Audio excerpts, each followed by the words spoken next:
नमस्कार दोस्तों, मेरा नाम है देवेंद्र एंड आप देख रहे हैं अप्रेंटिस यूट्यूब चैनल। तो अगर आपने एचएएल नासिक में अप्रेंटिस के लिए अप्लाई किया था 2023 और 24 के सेशंस के लिए, जहां पर टोटल 350 प्लस वैकेंसीज थे अप्रेंटिस के लिए, एंड जहां पर अप्लाई करने का जो डेट था वो 2 अगस्त से लेके 23 अगस्त तक था।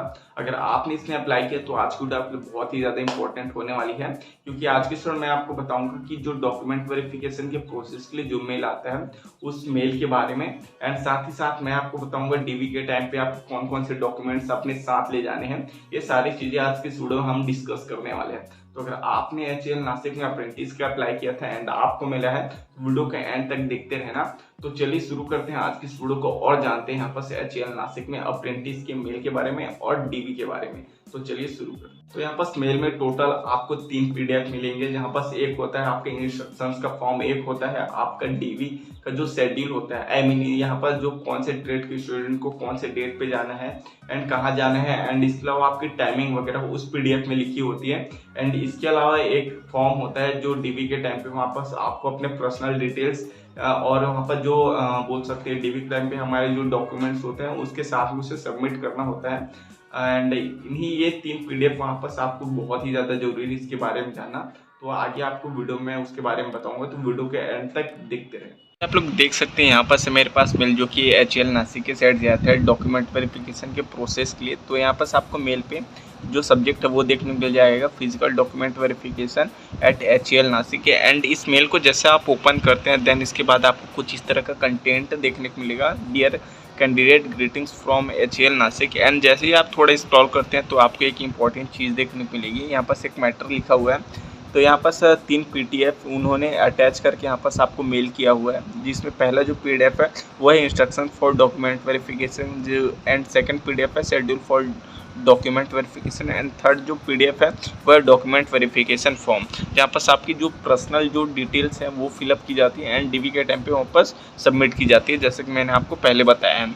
एंड इसके अलावा यहाँ पर जैसे ही आप लास्ट में स्क्रॉल करते हैं तो वो तीनों जो पीडीएफ है जो कि अटैच की हुई हैं वो आपको देखने को मिल जाएगा। तो इन तीनों पीडीएफ को आपको डाउनलोड कर लेना है, एंड जैसे मैंने आपको वीडियो में बता रहा हूँ आपको उसी तरह उस पीडीएफ को ओपन करके समझना है।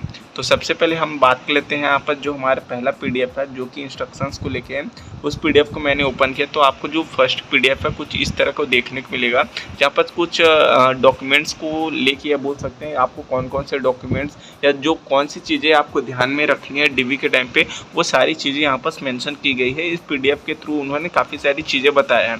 तो सबसे पहले हम बात कर लेते हैं यहाँ पर जो डॉक्यूमेंट्स को लेके। तो जैसे कि मैंने आपको बताया यहाँ पर कौन कौन से डॉक्यूमेंट्स लगने वाले हैं। तो फर्स्ट जो पीडीएफ है उसमें आपको सारी चीज़ें आपको इजीली मिल जाएगी कि आपको डीवी के टाइम पे कौन कौन से अपने साथ जो डॉक्यूमेंट्स होते हैं वो अपने साथ कैरी करना है, ताकि आपको डीवी के टाइम पे कोई भी प्रॉब्लम ना हो।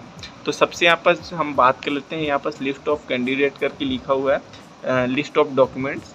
तो यहाँ पर जो मैंडेटरी डॉक्यूमेंट्स है उसमें सबसे पहले आपका आधार कार्ड, देन इसके बाद है आपका सर्टिफिकेट, जहाँ पर आपने जिस तरह अप्लाई किया है या बोल सकते हैं जिस भी क्वालिफिकेशन को लेके अप्लाई किया है, लाइक अगर आपने आईटीआई किया है, डिप्लोमा है आपका, या आप बोल सकते हैं ग्रेजुएशन के बेस पे अप्लाई किया है, तो इन तीनों में से जो भी आपके पास है उसको आप ले जाएंगे, उसका जो सर्टिफिकेट हो ओरिजिनल और जेरोक्स दोनों, ठीक है। जो भी मैं डॉक्यूमेंट्स के बारे में बताऊँ वहाँ पर ओरिजिनल और जेरोक्स दोनों रहेंगे। एंड देन इसके बाद है आपके SSC and HSC board certificate and marksheet. तो कुछ स्टेट्स में मैंने पहले ही बताया सर्टिफिकेट और मार्कशीट एक ही सेट पे होती है, तो आपको एक ही सेट कैरी करना है, एंड जो भी है ओरिजिनल एंड यहाँ पर जेरोक्स एक सेट आपको जरूर रखना है। तो ये जो 3 डॉक्यूमेंट्स है वो बहुत ही ज़्यादा मैंडेटरी है, इसके बिना आपका डीवी रिजेक्टेड है समझो। एंड इसके अलावा यहाँ पर आ जाता है यहाँ पर डॉक्यूमेंट्स इफ़ एप्लीकेबल। यहाँ पर अगर आपके पास इन डॉक्यूमेंट्स है नहीं है फिर भी चलता है, बट अगर आपके पास है तो आप ज़रूर कैरी कीजिए। जैसे कि यहाँ पर caste certificate OBC ST SC से अगर बिलोंग करते हैं, एंड अगर आप ओबीसी से बिलोंग करते हैं एंड नॉन क्रीमी लेयर को बिलोंग करते हैं तो आपके पास एनसीएल होना चाहिए सेंट्रल गवर्नमेंट के फॉर्मेट पे।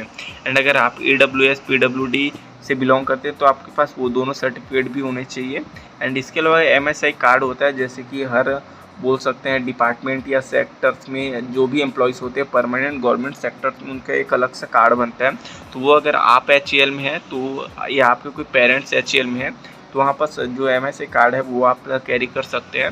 एंड इसके अलावा यहाँ पर जो आपने पोर्टल पे अप्रेंटिस इंडिया के पोर्टल पे आपने लॉगिन किया, आपका जो भी प्रोफाइल है वहाँ पर आपको उसका पूरा प्रोफाइल का आपको प्रिंट आउट ले आपके साथ कैरी करना है।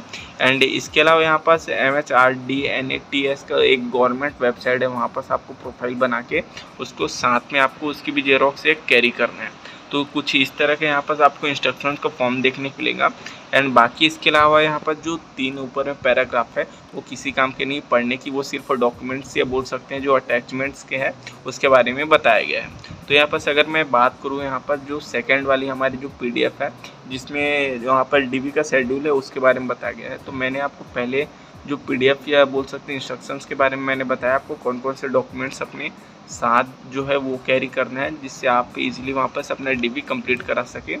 तो अब हम बढ़ते हैं अपने जो सेकंड डॉक्यूमेंट या बोल सकते सेकंड PDF को लेके। तो यहाँ पर जो सेकंड PDF है उसमें आपके DV शेड्यूल, इट्स मीन यहाँ पर आपको कौन से या बोल सकते हैं कौन से सब्जेक्ट या कौन से ट्रेड या बोल सकते हैं कौन से स्टूडेंट को कौन से टाइम पे कौन से डेट पे यहाँ पर DV के प्रोसेस के लिए जाना है, वो सारी चीज़ें इस PDF पे मेंशन की गई है। सभी सिंगल पेज की PDF है और कहाँ जाना है ये सारी चीज़ें आपको इसमें दिखाया गया है। तो आप इजीली यहाँ पर फाइंड आउट कर सकते हैं कि आपको कब जाना है, डॉक्यूमेंट वेरिफिकेशन के प्रोसेस के लिए कहाँ जाना है और कैसे जाना है। तो यहाँ पर सबसे पहले अगर हम बात करें, यहाँ पर डिप्लोमा कैंडिडेट का दिया हुआ है जहाँ पर उनके जो भी सब्जेक्ट्स के ये यहाँ पास वैकेंसी निकली थी अप्रेंटिस के लिए वो यहाँ पास मेंशन किए गए हैं, like computer engineer, electrical engineer, electronics and telecommunication engineer, lab assistant, hotel management, nursing assistant. तो इस तरह उनके बाद यहाँ पर डेट है 6 सितंबर वेडनेसडे को 9 AM से लेकर 2 PM। यहाँ पर टोटल 5 घंटे का आपके पास ड्यूरेशन होगा DV का प्रोसेस कराने के लिए, 5 घंटे का यहाँ पर टाइम। अगर आप 2 के बाद पहुँचते तो आपका DV कैंसल्ड हो जाएगा समझिए, एंड यहाँ पास आपको कोई भी चांसेस नहीं मिलने वाली। तो हो सके तो आप एक दिन पहले पहुँचिए ताकि आप शाम को एटलीस्ट एक दिन पहले शाम को वहाँ पास आप इजीली रीच आउट करके वहाँ पास फाइंड आउट कर सकें आपको कब आना है सुबह को। एंड इसके बाद अगर आप ग्रेजुएट या बोल सकते हैं ग्रेजुएशन के बेस पे यहाँ पास आप अप्रेंटिस के लिए अप्लाई किया तो यहाँ पास आपके सारे सब्जेक्ट लिखे हुए हैं। एंड यहाँ पर जो DV का डेट है वो है, तो यहाँ पर जो है फर्स्ट से लेके यहाँ पर जो 7th नंबर के सब्जेक्ट हैं उसके लिए यहाँ पर 7 सितंबर का टाइम दिया हुआ है, डेट दिया हुआ है। एंड टाइम में सेम है 9 से लेके 2 तक का सभी में। एंड इसके अलावा अगर आप कंप्यूटर इंजीनियर के बाद से लेके यहाँ पर बिजनेस एडमिनिस्ट्रेशन तो आपका 8 सितंबर को है।